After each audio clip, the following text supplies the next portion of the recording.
Chapter 1: Erased and Reborn.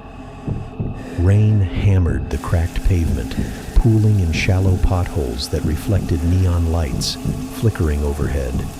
The alleyway reeked of rot and gasoline, shadows curling around dumpsters like waiting predators. Alex's eyes snapped open, his face pressed against cold, wet concrete. His body ached, muscles tight and bruised, but his mind was worse, hollow, fractured. Who am I?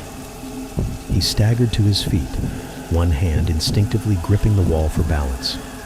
His fingers found grooves in the brick, worn smooth, familiar. Why do I know that? Look who's awake. The voice was cold, dripping with contempt. 3 figures stepped from the shadows, silhouettes against the neon haze. Black tactical gear, faces concealed by balaclavas.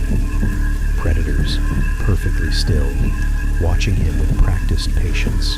The words surged through his mind, visceral and absolute. Alex's muscles coiled, his stance shifting without conscious thought. His heartbeat steadied, his breathing slowed. "Spectre," one of them spat, voice distorted by a voice modulator. "The handler wants you erased. Should have stayed dead." Spectre? The name dug into his mind, stirring echoes of recognition. The assassin on the left moved first, a feint, testing his reflexes. Alex reacted before his mind caught up, his body flowing into motion. He sidestepped, ducked low, his foot sweeping out. The man's balance shattered. He crashed to the ground, his skull striking the pavement with a sickening crack. The second fighter attacked immediately, no hesitation. A punch aimed at his throat. Alex caught the wrist, twisted hard. Bones snapped beneath his grip.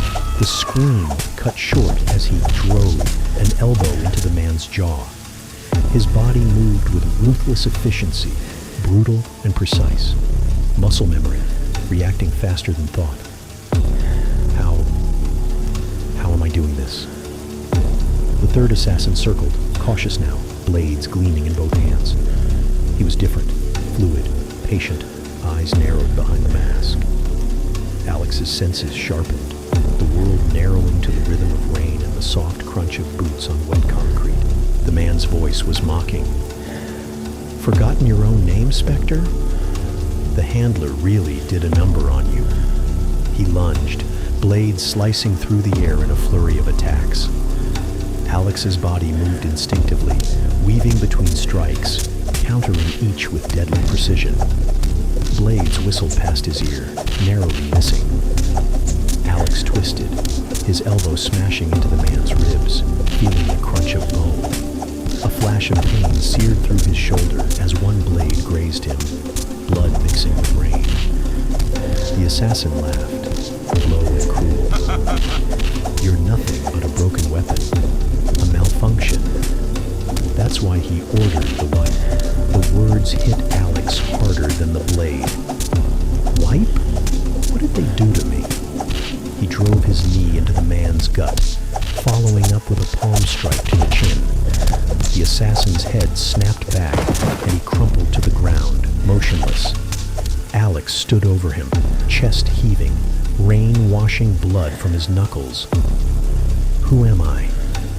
A faint buzz broke the silence. The fallen man's phone, screen cracked but still glowing. Alex hesitated before picking it up, his fingers moving on their own, unlocking it with practiced ease. Muscle memory again. A message awaited. Terminate the asset before activation. His chest tightened. I'm the asset. But why do they want me dead? The phone vibrated again. A live call incoming. Unknown number. For a moment he considered answering, then thought better of it. Sirens wailed in the distance, the echo of flashing lights dancing against the alley walls. He looked down at the bodies, then at his blood-smeared hands. His reflection stared back at him from a puddle. Hollow eyes, confusion masked by cold efficiency. Who the hell am I? Without another glance, he disappeared into the shadows, the rain washing away his footprints. But no amount of rain could wash away the question echoing in his mind. Spectre. Why does that name feel like a curse?